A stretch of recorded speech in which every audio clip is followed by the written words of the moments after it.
Hi, welcome to the ToData channel where we discuss software optimization strategies. My name is Chris van der Zwan, Director of Microsoft Optimization Services, and today we're talking about the Microsoft February licensing changes.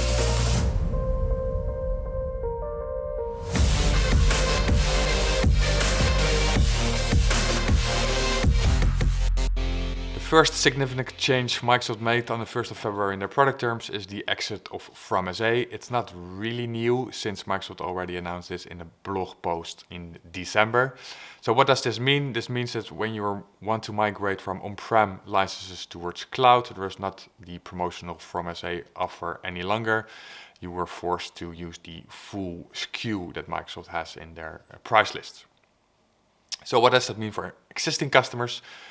No worries, you're still able to renew it, but be careful when you decrease or lower your licensing counting on your anniversary or in your contract renewal. Once you lowered the amount of FromSA licenses later in time, you're not able any longer to increase them on the amount you had before. So that's a watch out element. Microsoft also had an additional right in FromSA to use a local copy of Office Professional Plus. Now this has to be changed as well. So Microsoft is now stating that a user who used Office, Windows, Core, Enterprise Core with software assurance is now eligible to, with the full SKU of M365, is now eligible to use one local copy of Office Professional Plus. For Dynamics, also the FromSA SKU is deleted in the product terms, and there Microsoft will come on or before on the 1st of April. So I hope that this is not a joke that Microsoft is making. Microsoft will come with a migration offer from on-premise to the cloud subscriptions. A privacy change in the product terms, Microsoft added the Azure Container instances on their cloud list to be excluded from the DBA. A lot of changes about Microsoft Copilot, probably not surprising since Microsoft made it generally available in January.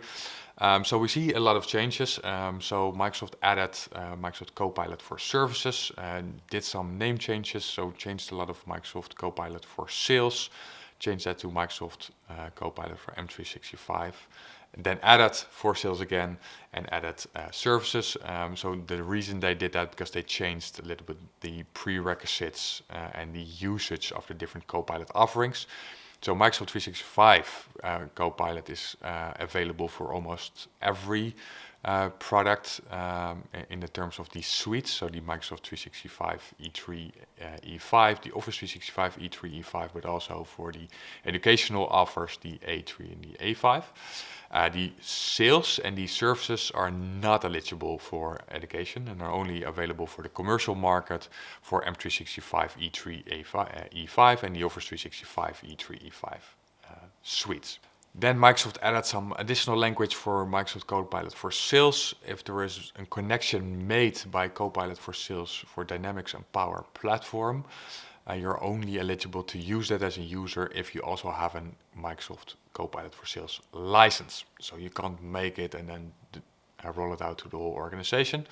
Also, Microsoft Copilot for Sales capabilities included in Dynamics are restricted and limited for use for Dynamics users only. They also made some changes on Microsoft Dynamics, mainly to clear things up, probably.